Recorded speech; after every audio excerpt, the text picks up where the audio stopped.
Voilà, bonjour à toutes et à tous, très heureux de vous retrouver pour une nouvelle capsule Vitamine Source de Vie. Et ce matin, j'aimerais vous interpeller au travers de quelques versets extraits du livre de Néhémie, chapitre 1er, verset 1er, je vous lis. Parole de Néhémie, fils de Hakalia, au mois de Kisleu, la 20e année, comme j'étais à Suse, dans la capitale, Anani, l'un de mes frères, et quelques hommes arrivèrent de Juda. Je les questionnais au sujet des Juifs réchappés, qui étaient restés de la captivité, et au sujet de Jérusalem. Ils me répondirent, ceux qui sont restés de la captivité sont là dans la province, au comble du malheur et de la honte. Les murailles de Jérusalem sont en ruine, et ses portes sont consumées par le feu. Lorsque j'entendis ces choses, je m'assis, je pleurais, et je fus plusieurs jours dans la désolation. Je jeûnais, je priais devant le Dieu des cieux. Voilà un petit peu ce qui s'est produit à ce temps-là pour Néhémie lorsque Anani, son frère, arrive dans la capitale de Suse. Et là, il fait un rapport détaillé de ce qui s'est produit du côté de Juda, du côté précisément de Jérusalem. Et évidemment, cette nouvelle va avoir l'effet d'une déflagration dans le cœur de Néhémie. Néhémie s'informe. Savez-vous que c'est important de s'informer chaque jour de ce qui se passe un petit peu et dans le monde d'une manière générale et plus précisément de là où nous sommes, parce que au travers de ces informations, quelque chose d'important peut jaillir dans nos vies et dans nos cœurs.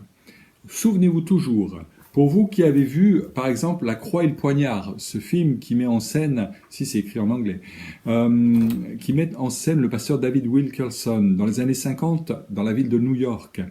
Tout est parti pour lui, non pas de la lecture de sa Bible, qu'il avait faite au préalable, mais de la lecture du journal, dans lequel il lit un fait divers, une bande de jeunes voyous, rouent à coups mortels un jeune en fauteuil roulant, une personne en situation de handicap.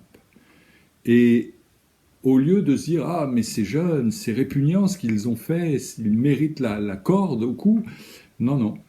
Il va dire, sincèrement, il va poser la question « Mais comment se fait-il que ces jeunes de la rue, en bande organisée, soient tombés si bas au point de rouer de coups cet enfant ?» Qu'est-ce qui s'est passé dans leur cœur et dans leur vie pour qu'il en soit ainsi? Pourquoi cette violence gratuite? Pourquoi en sont-ils arrivés à cet extrême? Qu'est-ce que cela signifie? Quel est leur mal-être? Et au travers de cette interrogation, tout comme il est dit que Néhémie a interrogé son frère au sujet de Jérusalem, au travers de toute cette interrogation intérieure et même devant Dieu, bien sûr, eh bien nous savons que le pasteur David Wilkerson va quitter sa petite église de campagne pour aller en direction de la ville de New York pour apporter le témoignage de l'évangile à ces bandes, notamment à l'un de ceux que l'on connaît aujourd'hui, qui s'appelle Nicky Cruz, qui est d'ailleurs venu ici à Limoges. Je crois que c'est important de réaliser que Dieu désire que nous nous posions des questions sur l'actualité présente dans notre vie, dans notre région, dans notre quartier, dans notre monde, non pas pour seulement se dire « tiens, ouais, il se passe certaines choses », mais rappelez-vous qu'il n'y a rien de pire pour un chrétien que d'être immunisé de la souffrance des autres. Il n'y a rien de pire que l'indifférence et on doit lutter contre cela en se disant « mais Seigneur, je veux être ému de compassion ». Comme l'a été David Wilkerson, comme Néhémie va l'exprimer, lorsque j'entendis ces choses, je m'assis, je pleurais, je fus plusieurs jours dans la désolation. Et c'est une sainte désolation que celle-ci, lorsque on est ainsi entraillé de miséricorde devant les souffrances de notre prochain.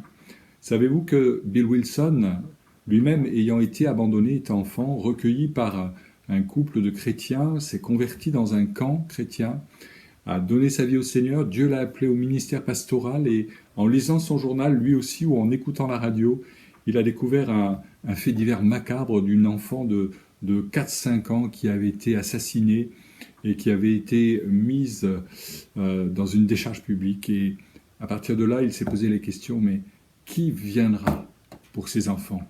À qui est cet enfant?